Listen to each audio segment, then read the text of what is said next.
Hello বন্ধুরা, আসসালামু আলাইকুম। আজকে আমি আসছি অনুরতে। আমার এক ফ্রেন্ড নতুন 17 প্রো ম্যাক্স অর্ডার করে রাখছিল। আজকে তার ডেলিভারি নিতে আসছি আমরা শোরুমে।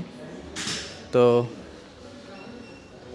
সে এখন কাউন্টার থেকে ফোনটা পিক আপ করতে গেছে এবং আজকে লঞ্চ হওয়ার প্রায় সেপ্টেম্বরে তো লঞ্চ হয়েছে অনেক দিন পর। পুরাতন রিভিউ হবে, রিভিউ ভিডিও। তো আপনারা যারা দেখতে আগ্রহী তারা ফুল ভিডিওটি দেখে নেবেন আমার পেজ থেকে।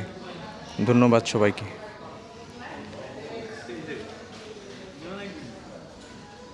এই প্রেজো কথা দিত, এটা অরিজিনাল রসিদ 1489 ইউরো। এটা আগে 1000 টাকা পেমেন্ট করা ছিল। রিসিপ্ট নাও একটা।